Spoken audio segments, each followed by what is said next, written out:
मधुपुर गांव में रमेश नाम का एक आदमी अपने परिवार के साथ रहता था। उसके इकलौते बेटे मोहन को भी काम धंधा करने का जरा भी शौक नहीं था। इस बात से भी रमेश काफी परेशान रहता था। अरे ओ नालायक, चल उठ। अरे अब क्या सूरज की किरण तेरे पिछवाड़े पर पड़ेगी तभी सोकर उठेगा। चल उठ रे, उठ।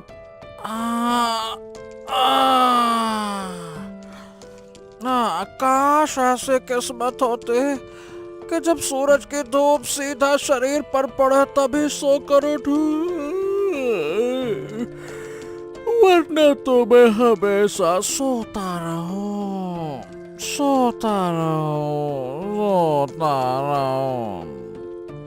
अरे हाँ, मेरे लाल, ऐसी किस्मत तो तेरी अभी हो सकती है। क्या पिताजी, क्या आप सच कह रहे हैं? अरे हाँ मेरे बच्चे, मैं तुझे घर से निकाल देता हूँ। जब तू घर में घुसेगा नहीं तो सड़क पे सोएगा, और सड़क पे सोएगा तो सुबह होते ही तेरे पिछवाड़े पर जब धूप सुलगेगी ना तो सारी नवाबी निकल जाएगी। चल उठ, गधा कहीं का, उठ। अरे हाँ, बस कीजिए पिताजी, लीजिए उठ गया। बताइए करना क्या है? अरे करना क्या है, चल जा दूध लेकर आ, चाय बनानी है और फिर मुझे खेतों पे भी जाना है। नालायक पूछता है करना क्या है। ये सुनकर मालती ने मोहन के हाथ में दूध की डोलची पकड़ा दी और मोहन उसे लेकर घर से निकल गया। इस तरह एक गधा भी गांव की तरफ बढ़ रहा था। अय्या, अय्यो,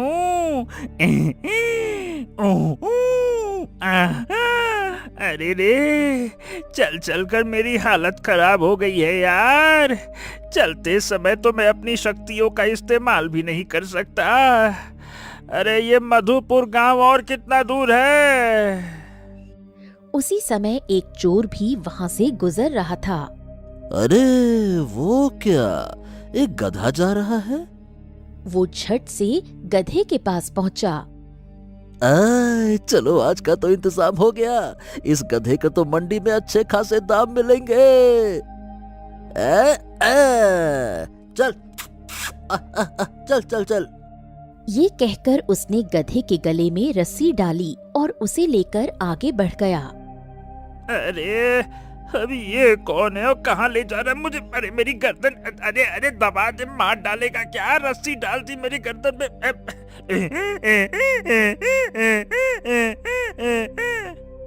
वो चोर गधे को लेकर मंडी में पहुंचा और आवाज लगाने लगा।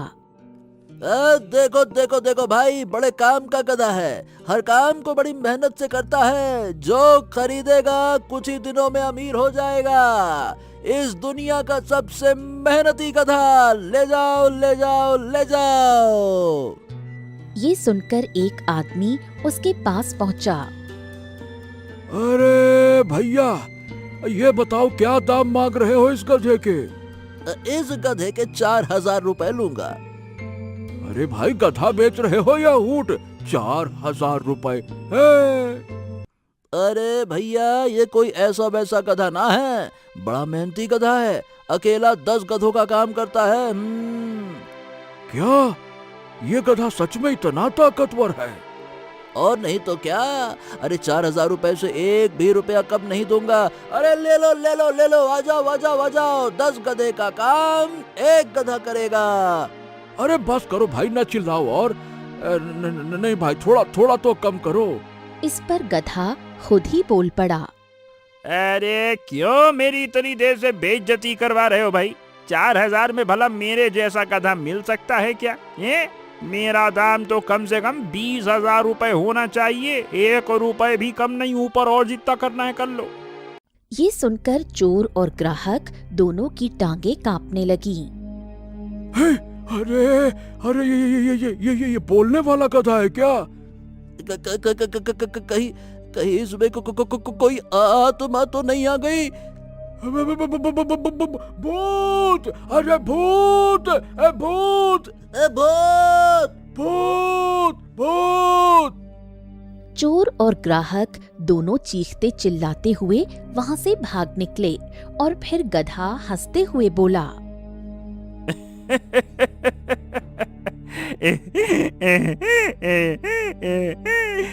बड़े आए थे मोती को खरीदने वाले हैं? मैं चला अपने मस्त चाल में।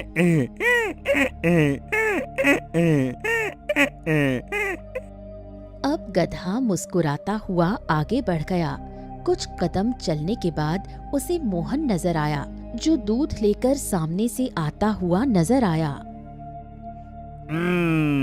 ये लड़का तो काफी गरीब घर से लगता है और लगता है ये गांव की तरफ ही जा रहा है। मैं इसका पीछा करते हुए गांव पहुंच सकता हूँ।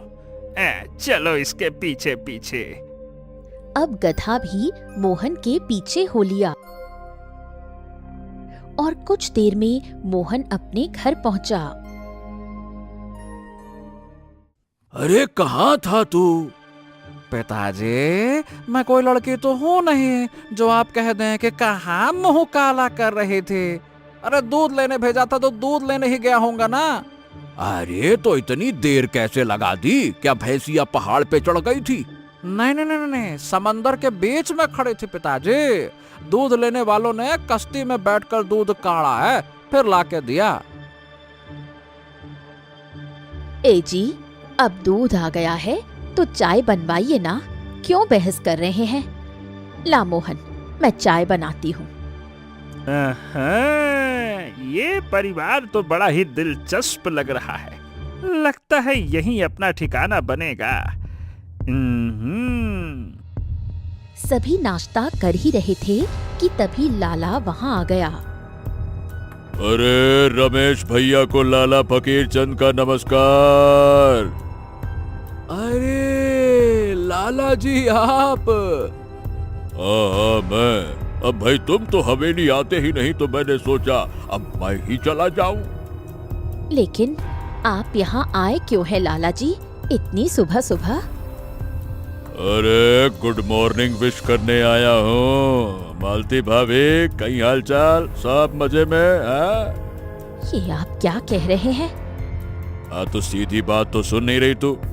तेरे पति ने 10,000 रुपए लिए थे 3 महीने पहले, अभी तक 1 रुपया वापस नहीं किया। तुझे पता है क्या? ए जी, आपने कर्जा कब ले लिया? आपने तो मुझे बताया ही नहीं। अरे मालती, मैंने 3 महीने पहले जो फसल उगाने के लिए बीज खरीदे थे ना, तो बीज को खरीदने के लिए पैसे लाला से ही उधार लिए थे। महेश भैया ने पैसे देने से मना कर दिया था तो क्या करता? क्या? लेकिन आपने मुझे ये बात क्यों नहीं बताई? अरे बाबा, तुम्हारी तबीयत उस समय वैसे ही खराब थी। अब तुमको बता देता तो परेशानी में तुम्हारे दिमाग पर बुरा असर पड़ता ना, इसीलिए तुमको नहीं बताया। अरे ओ पति पत्नी के जोड़े, इमोशनल सीन को खत्म करो। इतनी लंबी वीडियो ना है, चलो जल्दी से हमरे पैसे निकालो।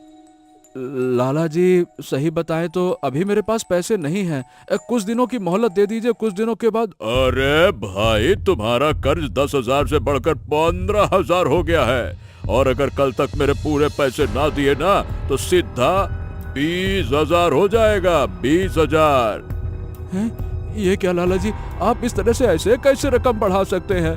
अरे मेरे पास तेरी जमीन के कागजात है, भूलना। अब तो कल कैसे भी करके पैसे दे, वरना फिर परसों 20,000 रुपए लेने आऊंगा। समझ गया? देख क्या रहा है, आराम से चाय बना, चाय पी, चुस्की लेके मजे से। चल रे झकीरा, अब हम पिए अपने घर पे मजे की चाय। चल। हाँ हाँ, चल फकीरा। ये सुनकर लाला फकीर चंद झकीरा को गुस्से से देखने लगा। माफ करना लाला जी, जबान फिसल गई। चलिए मालिक।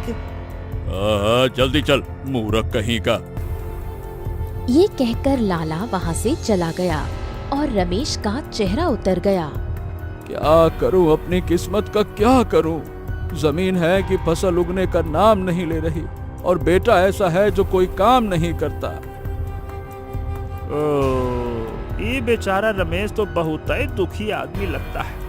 मेरे विचार शायद इस घर को लेकर गलत थे। चलिए पिताजी, मैं जरा खेल कूद कर आता हूँ। क्या कहा? मेरा मतलब है कि जरा बाजार में अपने लिए कोई काम देख कर आता हूँ। जा बेटा, आज कोई काम देख कर आ और अपने ऊपर से ये काम चोर, निखट्टू, नाकाम, मुफ्तखोर जैसे शब्दों को हटा दे।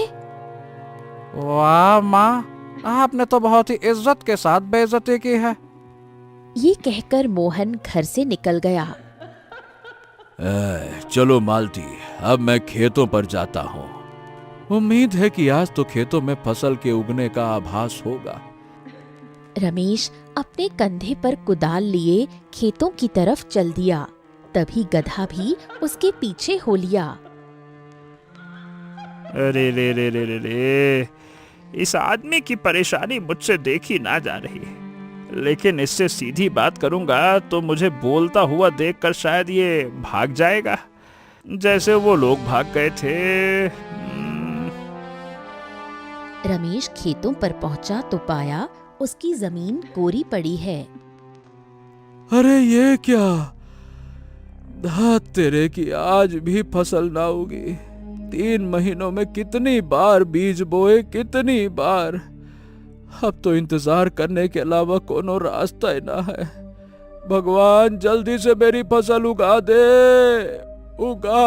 नहीं तो मैं क्या करूंगा, क्या करूंगा। अरे रे रे रे। रमेश की आंखों से आंसू बह निकले। अब उसको रोता हुआ देखकर गधे से सब्र नहीं हुआ, लेकिन अब भी उसने दिमाग से काम लिया। वो एक पेड़ के पीछे गया और बोला, रमेश, दुखी मत हो। अभी तुम्हारी परेशानी के दिन भले ही चल रहे हों, लेकिन जल्द ही तुम्हारी किस्मत बदलने वाली है। ये किसकी आवाज है? कौन है? कौन है? कौन है? मैं वायु देवता हूँ और मैं कई दिनों से तुमको परेशान देख रहा हूँ।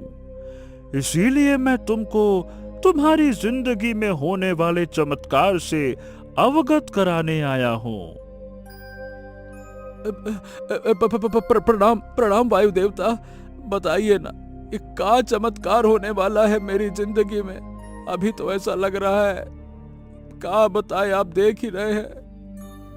आज शाम को पुराने कुएं के पास तुमको एक जानवर मिलेगा। जानवर? हाँ हाँ, वो कोई आम जानवर नहीं होगा। वो तुम्हारी किस्मत की चाबी है। उसे पकड़कर अपने साथ अपने घर ले जाना और फिर देखना तुम्हारी जिंदगी किस तरह से खुशहाल होती है। हाँ, हाँ, आपका बहुत बहुत धन्यवाद वायु देवता, बहुत बहुत धन्यवाद। रमेश ने शाम होने तक खेतों पर ही काम किया और फिर वो घर की तरफ चल दिया। हाँ, वायु देवता ने कहा था कि वो जानवर मुझे कुएं के पास मिलेगा। रात हो चली थी, गांव सुनसान पड़ा था। ऐसे में रमेश आगे कदम बढ़ाता हुआ कुएं पर पहुंचा। अरे, यहाँ तो कोई है ही नहीं। तभी कुएं के दूसरे छोर से गधा निकलकर सामने आया। हैं? अरे, यो तो एक गधा है। उन्होंने तो कहा था कि एक ऐसा जानवर मिलेगा जिसको पाकर जिंदगी बदल जाएगी। तो तुमने क्या सोचा था रमेश? तुम्हारी किस्मत बदलने के लिए कोई बब्बर शेर आएगा क्या? हैं? उसे बोलता देखकर रमेश हैरान रह गया। अरे तेरी, ये गधा तो बोल सकता है। देखो रमेश, मेरा नाम है मोती और तुम हो बड़े परेशान और मुझे इस समय जरूरत है एक भरोसेमंद मालिक की। तुम्हारे लिए बड़ा अच्छा होगा कि तुम मुझे अपने साथ रख लो। देखो, ऐसा है मोती, हमको कोई लालच वालच नहीं है। मैं तुमको वैसे भी अपने घर पे रख सकता हूँ, लेकिन क्या तुम मेरे घर में रह सकोगे? बहुत छोटा घर है मेरा, अस्तबल भी बहुत छोटा है। और हाँ तो तुमको क्या लगता है हम 3 BHK फ्लैट में रहूंगा? अरे रह लूंगा भाई, चलो आ जाओ। रमेश मोती को लेकर घर की तरफ चल दिया और उसके दिमाग में कुछ कश्मकश चल रही थी। वैसे रमेश, ये बताओ कि तुम अपनी बीवी को क्या बोलोगे मेरे बारे में? हाँ, वो सब मैं संभाल लूंगा, तुम उसकी चिंता ना करो। आए तो चलो, शाबाश। ये दोनों घर पहुंचे। अच्छा, तुम अभी बाहर रुको रुको रुको रुको। रमेश घर के अंदर पहुंचा। ए जी, क्या रहा आज क्या फसल उगी? अरे नहीं मालती, आज भी कोई फसल ना उगी, मुझे ऐसे ही आना पड़ा, अब क्या बताएं। हे भगवान, अब क्या होगा? लाला का कर्जा और बढ़ जाएगा। अरे सब हो जाएगा मालती, तुम चिंता छोड़ो। तुम सबसे पहले ये देखो, आज हमारे घर कोई आया है। ये कहकर रमेश घर से निकला और बाहर से गधा घर के अंदर ले आया। अरे, ये गधा कहाँ से आ गया आपके पास? अरे पिताजी, ये तो बड़ा ही अच्छा गधा है। वो ये गधा एक आदमी ने मुझे दे दिया, तो मैंने कहा ठीक है। क्या आदमी दे गया? लेकिन क्यों? अरे वो पड़ोस के गांव में ही रहता है, उसे अपनी बहन से मिलने जाना था, तो वो इसे मेरे पास छोड़ गया। ठीक है जी, चलिए मैं आपके लिए खाना लगाती हूँ, हाथ मुंह धो लीजिए। इन सभी ने एक साथ खाना खाया और रमेश ने गधे के सामने घास चरने को डाल दी। उसके बाद मालती बिस्तर करने में लग गई और रमेश गधे को बाहर आंगन में बने अस्तबल में ले गया। रमेश, तुम एक बहुत अच्छे आदमी हो। हाँ, शुक्र है ऊपर वाले का, सबके मुंह से यही सुनता हूँ। चलो भाई, मैं चला। ये कहकर रमेश घर के अंदर सोने के लिए चला गया, लेकिन गधा कुछ सोच रहा था। ये रमेश भाई इतने दिनों से बीज बो रहा है और उसकी जमीन पर फसल ना उगती, इसके पीछे वजह क्या हो सकती है? वो उसी समय बाहर निकला और खेतों की तरफ रवाना हो गया।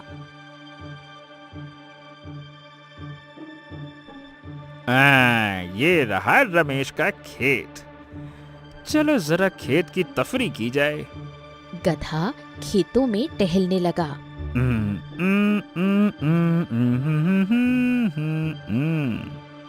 जमीन तो ठीक है, नमी भी है, फिर इस पर फसल कैसे नहीं उगती?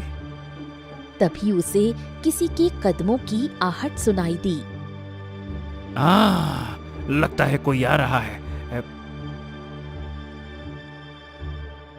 और वो वहीं झाड़ियों में छिप गया। लाला फकीर चंद नाम है मेरा। अरे यो तो वही लाला है। चल झकीरा, इन सभी खेतों में दवाई डाल दे जल्दी से, चल। उसके इतना कहते ही झकीरा ने उसके हाथ में पकड़ी पोटली खोली और उसमें भरा पाउडर जमीन पर छिड़कने लगा। ये क्या कर रहा है? उसने रमेश के खेतों के साथ साथ आसपास की जमीन पर भी पाउडर छिड़का और लाला के पास वापस आया। हो गया लाला जी, हो गया। अब इस हफ्ते भी इन खेतों में फसल नहीं उगेगी और इस तरह से सभी किसानों का कर्जा और ज्यादा बढ़ जाएगा। ओहो, तो ये लाला ही है जो किसानों को कर्जा भी देता है और खुद ही उनके खेतों में ऐसी दवाई डालता है जिससे फसल नहीं उगती और किसानों का कर्जा बढ़ता रहता है। चल, हो गया काम, चल झकीरा। बोल फकीरा। ये सुनकर लाला उसको गुस्से में देखने लगा। माफ करना लाला जी, जबान फिसल गई। अरे चल जल्दी से, सर्दी लग रही है। चल चल चल चल चल चल चल, चल।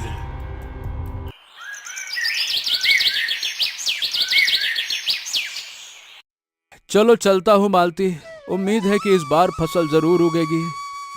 तभी गधा घर के अंदर आया। वहां जाने से कोनो फायदा ना है रमेश, फसल ना उगेगी। गधे को बोलता हुआ देखकर मालती और मोहन दोनों ही हैरान रह गए। ये क्या जी, ये गधा कैसे बोल रहा है? अब पिताजी, ये तो इंसानों जैसा बोल रहा है, ये कैसे? वाह वाह वाह वाह इंसानों, तुम्हारे खेतों पर फसल ना उगेगी, इस बात से ज्यादा हैरानी तुमको ये बात जानकर हो रही है कि ये गधा बोल कैसे रहा है। ए जी, मुझे बताइए, ये कैसे बोल पा रहा है? कहीं इस पर कोई साया तो नहीं है? नहीं नहीं मालती, इसका नाम मोती है और इसे बोलना भी आता है भाई। रमेश ने अब मालती को सब कुछ सच बता दिया, जिसे सुनकर मालती को थोड़ा सुकून मिला। हाँ मोती, अब तुम बोलो, क्या कह रहे थे? लाला किसानों की जमीनों में ऐसी दवाइयां छिड़कता है जिससे खेतों में फसल ना उगती है, और फिर गांव के किसान उससे कर्ज लेते हैं और वो हर हफ्ते दवाइयां खेतों में छिड़कता रहता है। ऐसे ना तो कभी फसल उगती है और ना कभी किसी किसान का कर्जा खत्म होता है। ये है लाला का असली रूप। ये सुनकर सभी हैरान रह गए। रमेश को भी बहुत गुस्सा आया। ओह, इस लाला फकीर चंद को तो मैं जिंदा नहीं छोड़ूंगा, धोखेबाज चालबाज कहीं का। अरे अरे अरे रमेश, थांबा। अरे होश में काम लेना है भैया, जोश से ना, वरना मुसीबत और बढ़ सकती है। लेकिन लाला को रोकना तो पड़ेगा ना जी। हाँ, ये तो हमें करना पड़ेगा, और उसे सबक सिखाने के लिए मेरे पास एक बहुत अच्छी तरकीब है। ये कहकर गधे ने सामने जमीन की तरफ गौर से देखा और तभी वहां पर 10 सोने के सिक्के आ गए। अरे ये क्या, सोने के सिक्के? ये सिक्के 24 घंटे बाद अपने आप गायब हो जाएंगे। ये सिर्फ मेरे जादू के असर से बने हैं। अच्छा, तो हम इनका करेंगे क्या? ये सुनकर गधा रमेश को देख मुस्कुराया।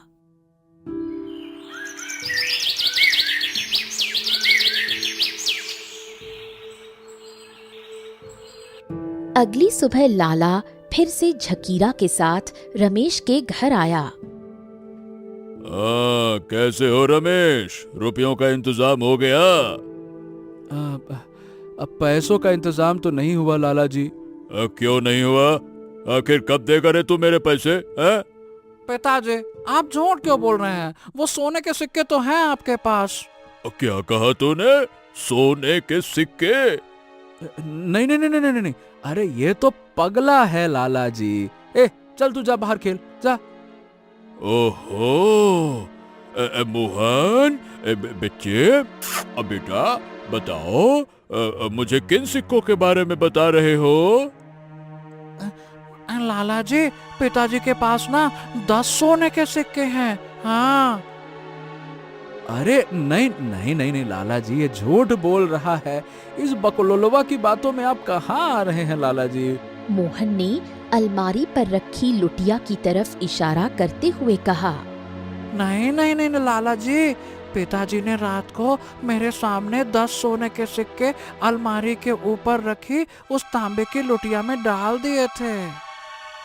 अच्छा, उस लुटिया में?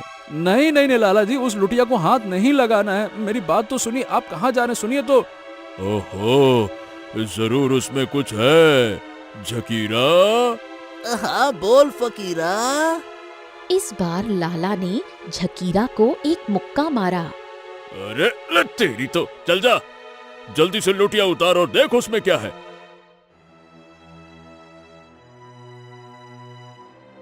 उसके अंदर से सोने के सिक्के निकलते देखकर लाला और झकीरा हैरान रह गए। अरे वाह वाह वाह वाह वाह वाह वाह, ये तो सच में सोने के सिक्के हैं। लाला जी वो ये वो। अरे बस बस बस बस बस बस, तेरे पास सोने के सिक्के हैं और तेरे ऊपर मेरा कर्जा, तो समझ अब तेरा कर्जा आधा उतर गया। एक सोने का 1000 दाम मैंने लगा दिया, ठीक है?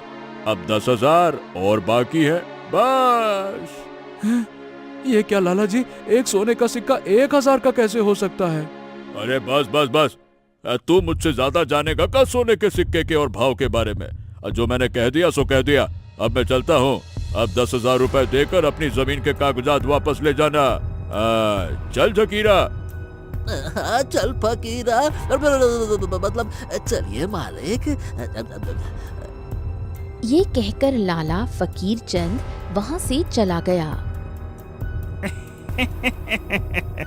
तुम तो कमाल के एक्टर हो भाई।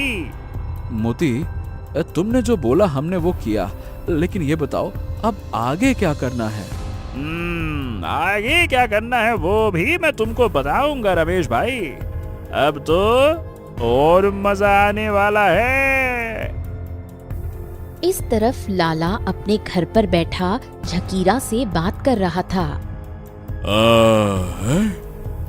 समझ नहीं आ रहा, इस ससुरे रमेश के पास में उतना पैसा कहाँ से आए रे झकीरा?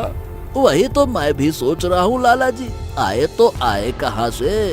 चलो पता तो लगाना ही पड़ेगा, वरना आज की रात मुझे नींद ना आएगी।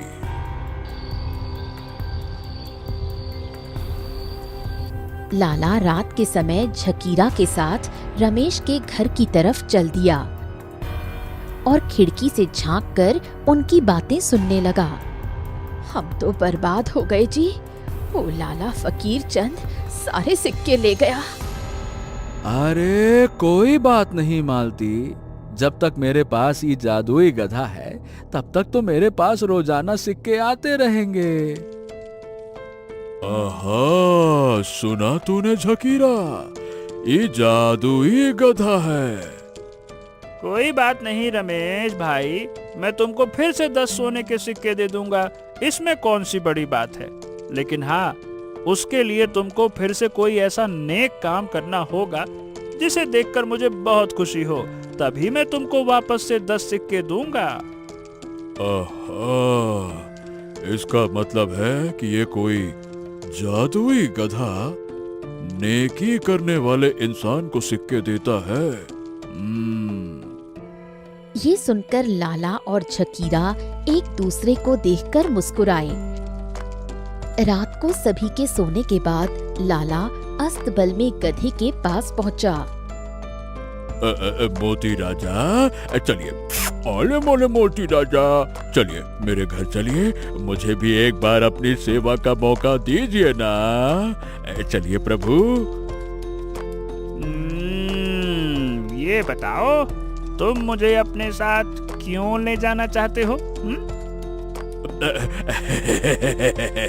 क्योंकि आप जैसा मूल्यवान गधा इस छोटे से अस्तबल में रहे, ये मुझे अच्छा ना लग रहा। चलिए मेरे साथ, मेरे घर पे रहिए, हाँ मजा आएगा आपको। गधे को उसका प्लान कामयाब होता नजर आया। ठीक है, चलता हूँ, लेकिन इसके बारे में किसी को कुछ मत बताना। ये सुनकर लाला और झकीरा बहुत खुश हुए और फिर वो गधे को अपने साथ अपने घर ले आए। अगले दिन लाला ने गधे की खूब सेवा की और फिर शाम के समय बोला, मोती जी, आपने जैसे रमेश को सोने के सिक्के दिए थे, मुझको भी दो ना, दो ना, दो ना। रमेश ने नेक काम किया था और मैं सिक्के उसी इंसान को देता हूँ जो नेक हो। अरे तो मैं तो बड़ा नेक आदमी हूँ मोती जी, इस गांव का सबसे नेक आदमी लाला जी। अच्छा, तुम्हारी नेकी के झंडे तुमने कैसे गाड़ रखे हैं मुझे सब कुछ पता है। किसानों को कर्ज देते हो और उनकी जमीन को बंजर बना देते हो, जिससे उनका कर्ज बढ़ता रहे, यही है तुम्हारी नेकी। नहीं नहीं नहीं नहीं, देखिए अब मैं ऐसा कुछ करना नहीं चाहता, पर अब क्या है कि आपकी संगत में आके मेरी आंखें खुल चुकी है। अब मैं सब कुछ ठीक कर दूंगा। हाँ, अरे मैं एकदम मस्त नेक इंसान बन जाऊंगा। उसी समय लाला के यहाँ एक आदमी आया। लाला जी मुझे माफ कर दो। अरे हाँ हाँ, आओ मंगरू, आओ। लाला जी मुझे माफ कर दीजिए, इस महीने भी मेरी फसल ना होगी, वरना मैं इस महीने आपका कर्जा ब्याज समेत चुकता कर देता। अरे मंगरू, तुम इतने परेशान काहे होते हो भाई? भला मैं तुमसे इस हालत में पैसे कैसे मांग सकता हूँ? क्या लाला जी, सच में आपने मुझे यहाँ पैसे मांगने के लिए नहीं बुलाया? अरे धत पगले, बिल्कुल नहीं, बल्कि मैंने तो तुमको यहाँ ये बताने के लिए बुलाया था कि आज मैंने तुम्हारा सारा कर्जा माफ कर दिया। जाओ। क्या सच में? अरे हाँ, ये लो तुम्हारी जमीन के कागज, जी लो अपनी जिंदगी, जाओ।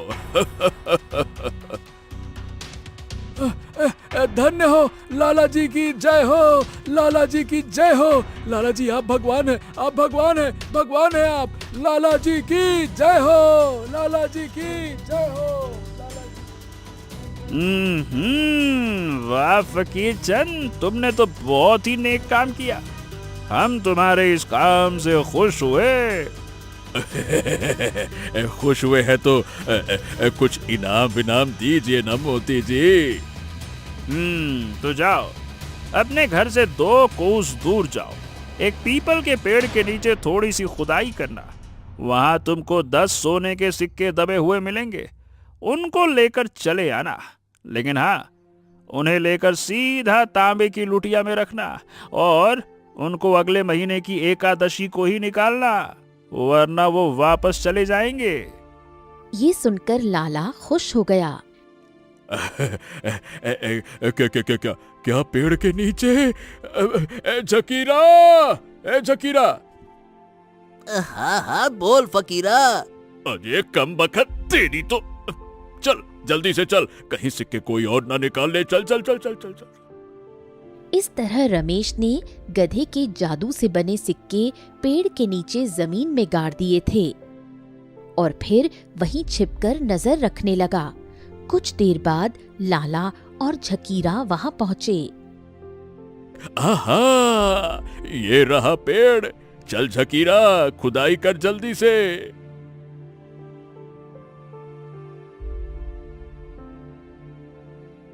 अरे वाह। अरे ये तो सोने के सिक्के निकले। अरे निकाल, जल्दी निकाल, सारे के सारे निकाल। लाला ने खुश होते हुए सिक्के उठा लिए और फिर अपनी हवेली पहुंचा। उसने उन सिक्कों को जल्दी से तांबे की लुटिया में डाल दिया। अरे धन्य हो मोती महाराज, धन्य हो।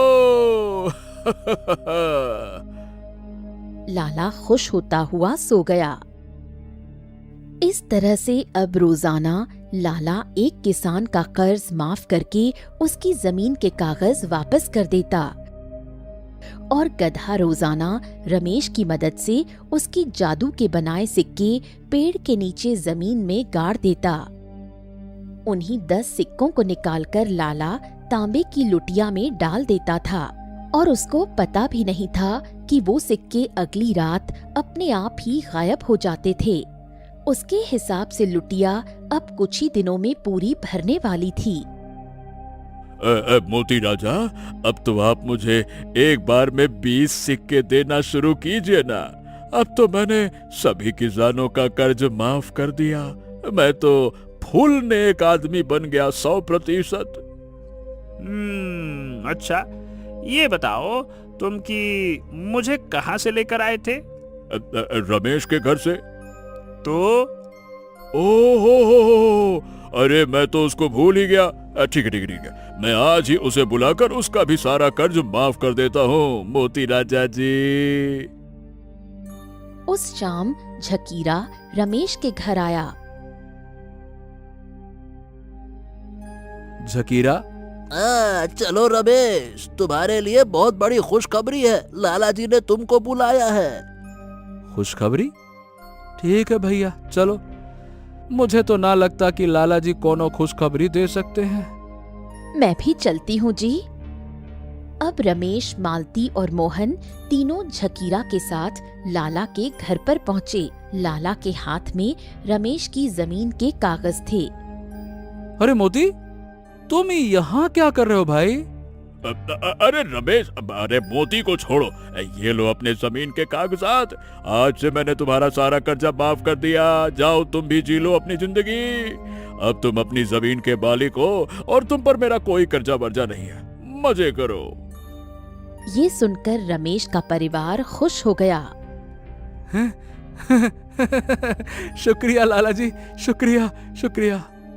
लाला जी, मैं तो समझी थी कि आप एक नंबर के लीचड़, धोखेबाज, घूसखोर, कंजूस, मक्खी चूस इंसान हैं, लेकिन आज पता चला आप तो देवता हैं, देवता। अरे बस बस मालती, बस इतनी भी तारीफ मत करो। चलो घर चलो, अब पेपर आ गए हमारे पास, चलते हैं। आ जाओ, चलो चलो चलो। देखा आपने मोती राजा जी, मैंने रमेश का भी कर्जा माफ कर दिया। अब तो मुझे ज्यादा सोने के सिक्के देंगे ना? लाला फकीर चंद, अब तुमको सबसे ज्यादा धन मिलेगा। आज तुमको मिलेंगे 100 सोने के सिक्के। क्या कहा? 100 सोने के सिक्के? लाला को चक्कर आने लगे और झकीरा ने उसे सहारा देकर गिरने से बचाया। अरे अरे अरे अरे अरे, संभाल के संभाल के संभाल के, लगता है लाला जी चल बसे। अरे अब तो सभी सिक्के मैं रख लूंगा। अरे चुप कर मूर्ख, अभी हम जिंदा हैं। तो सुनो लाला फकीर चंद, आज जब तुम उस पेड़ के पास जाओगे तो वहां जाकर बुलंद आवाज में तुमने आज तक जितने भी पाप किए हैं उन सभी को कबूल करना, और फिर उसके बाद तुम वहां खुदाई करोगे तो तुमको 100 सोने के सिक्के मिलेंगे। हाँ, अरे वाह वाह वाह वाह वाह वाह, आज तो दिवाली, ईद, दशहरा सब एक साथ मना लूंगा। 100 सोने के सिक्के, चल रे झकीरा, डा डा डा डा डा। लाला और झकीरा आज बहुत खुश थे। ये दोनों पेड़ के पास पहुँचे। लाला फकीर चंद पेड़ के सामने खड़ा होकर बुलंद आवाज में बोला, सुनो, मैंने आज से पहले गांव में रह रहे किसानों की जमीन को जहरीली दवाई डालकर खराब किया था और फिर उनके कागजों को गिरवी रखकर उनको कर्जा देता था। इस तरह से उनका कर्जा भी नहीं उतरता था और ब्याज भी बढ़ता रहता था। फिर आखिर में मैं उनकी जमीन हड़प लेता था, लेकिन आज मैंने ये सब छोड़ दिया। मैं बन गया नेक आदमी, अब मैं बहुत नेक इंसान हूँ। ये कहकर वो खुदाई करने ही वाला था कि तभी वहाँ पर छिपे रमेश का परिवार, मोती गधा और शहर का कोतवाल सामने आ गए। अरे यो सब क्या है? ये सब मेरा बनाया हुआ चक्रव्यूह था जिसमें तुम फंस चुके हो। मैंने सब कुछ सुन लिया है। तुम किसानों की खेती बर्बाद करते थे और उनको कर्जे में फंसाकर जमीन हड़प लेते थे। अब तुमको कड़ी से कड़ी सजा मिलेगी। अरे अरे नहीं नहीं नहीं नहीं नहीं नहीं। तुम्हारा बहुत बहुत शुक्रिया दोस्त, तुम्हारी वजह से मेरी किस्मत बदल गई। हमने तो पहले ही कहा था कि एक जानवर तुम्हारी किस्मत बदल देगा। ये सुनकर रमेश हैरान रह गया। अच्छा, मतलब वायुदेव भी तुम ही थे? ये सुनकर गधे ने रमेश को आंख मारी